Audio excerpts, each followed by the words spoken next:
Vous aimez l'euro numérique, vous adorerez, je sais pas, les caméras de surveillance dans votre chambre à coucher, pour voir exactement ce que vous faites, si vous ne faites pas des choses réprouvées par la loi.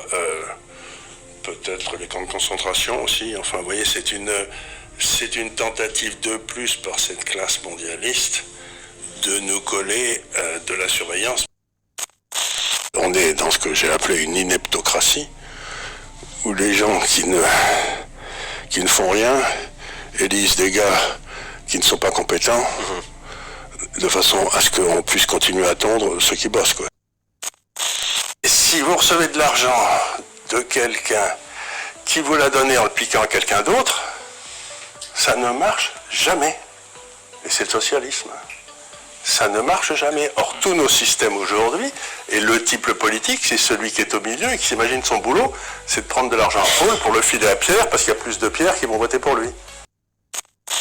À ce moment-là, qu'est-ce que peut faire le gouvernement ? Il a quand même besoin d'argent pour payer tous ces braves gens. Il va aller se servir dans vos comptes. Et prenez l'exemple, vous avez une assurance vie dans laquelle, malgré tous nos conseils, vous avez encore quelques obligations qui traînent. Tu sais, des obligations classiques. Toi, tu vas dire, à partir du moment où tu te rends compte que la France va faire faillite, tu vas dire, bah, écoutez, vendez-moi tout ça.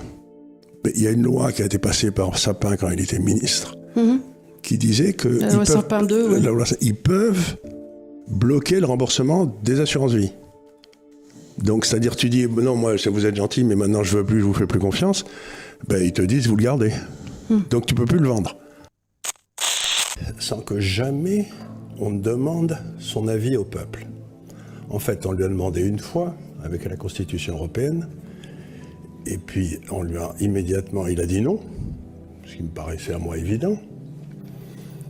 Et puis, M. Sarkozy a dit, vous n'avez pas bien compris, vous êtes trop bête, donc on va faire voter le changement de constitution par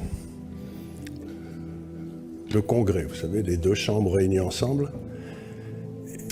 Et ces traîtres ont voté en majorité pour accepter la Constitution sous le nom de traité de Lisbonne. Dans une démocratie robuste, comme il en existait autrefois, ils auraient tous été mis contre le mur et fusillés pour trahison. Malheureusement, la démocratie est tout sauf robuste.